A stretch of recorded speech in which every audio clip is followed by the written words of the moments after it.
Matthew Bryza is here. Matthew is a former US ambassador to Azerbaijan and a senior fellow at the Atlantic Council. Matthew, thank you very much for coming in. What about the balance between substance and theatre, between old and new, between what we already understood the president believed in and what he was promising would happen during the next year of his presidency? I think that question hits the nail on the head. This was a balanced speech between what we knew and some new ideas as well. So what was new? There were new proposals on health care, for example. In fact, some that harken back to former President Obama's so-called Obamacare or Affordable Health Care Act. For example, covering patients with pre-existing conditions and reducing the cost of prescription drugs. That's new in that President Trump used to oppose that. Now he's in favor of it.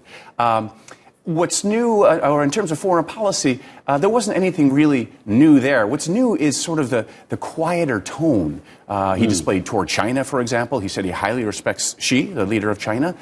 He explained why the U.S. is pulling out of the INF, Intermediate Nuclear Forces Treaty. And then he really emphasized what we already know about the pullout of U.S. troops from Afghanistan and Syria, which to me was sort of new in that he was laying out more time rather than what he was calling for a couple of weeks ago, the immediate pullout of U.S. troops from Syria. And yet he wasn't explaining why he believed he was right. Because when you talk about Iran, the CIA, as Gina Haspel says, technically Iran is in compliance with the nuclear deal. When he's talking about Syria and Afghanistan, his intelligence chiefs are saying, let's be careful because there's still a danger over there. There are all these things that he wants to do, including building the wall on the border, which he calls a national crisis. Again, his intelligence chiefs say, in no way, shape or form is this a security issue for the United States of America. So he's pushing these things out there without really justifying them to the country. Should he have done? Well, I think he probably is correct in pushing because he made promises during the election campaign on all of those issues. And so he feels he's trying to show, he's fighting to deliver on those promises, but he's being opposed, as you said, by his own cabinet members very often and by the intelligence community. So what he does is he tries to suggest there's a conspiracy, a deep state out there that's opposing him and derailing his plans. And I was a White House official for 4 years. I was a career civil servant. Was I a member of that deep state? No, I was a professional civil servant, as are all the people that are in Washington as well. How do you feel when you hear him quote figures, which are then proven very swiftly to be wrong? The figures that he talked about, the manufacturing jobs that his presidency has created. The Statistics Bureau in the United States says those figures are wrong. When he talks about the drugs coming into the United States from the southern border, the DEA, the Drug Enforcement Agency, says, no, that's wrong. They're not coming in from that southern border. Sure, they're Mexican heroin, it's Mexican heroin, but it's coming through legal ports. So he's again making misleading statements. I believe he's made 5,000 to 8,000 in his first 2 years of his presidency, and he's doing it in the State of the Union address. Yeah, I find it appalling. The president is the person that every American is supposed to look up to be the guide, the leader. And if everything he's saying is based on false premises and lies, then that means we don't have legitimate leadership. And I think he has a problem just with facts and the truth.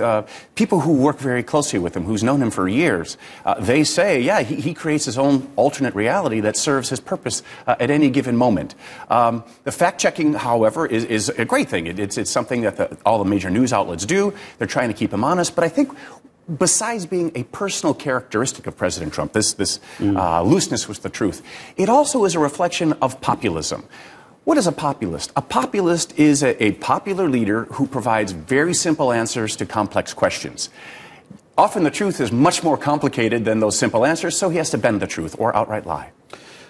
So do you think he's going to have won over any Democrats at all? At one point, he said the investigations, the partisan investigations of him and his presidency, he said they endanger the project that the White House has engaged in over his 4-year term. Quickly, the camera went to Adam Schiff, and he is in charge of one of those investigations. Schiff didn't show any emotion. Will any of those Democrats have been swayed even a little bit by anything Trump said in that chamber? Well, certainly Congressman Schiff, Chairman Schiff, and all those members of Congress who are involved in the investigations or are providing oversight over this administration, which it did not have to deal with when the Republicans controlled both houses of Congress, they will continue. winning them over doesn't mean that they will no longer pursue the investigations. But what I think he may have done is tone down the level of hostility. It's remarkable that he gave such a conciliatory speech just a little while after he shut down the government for 35 days. 800,000 federal workers weren't getting paid. He was doing that in a confrontation with the Democrats, and President Trump blinked. He lost. So I think he may have won some support from the Democratic side to do something on a border barrier, which he's no longer necessarily calling a wall. It's no longer concrete. It's no longer going from coast to coast. So he is actually negotiating through this, and I think he may have won some Democrats over. Really appreciate you sharing your expertise with us, Matthew. Thank you very much indeed. Matthew Bryza.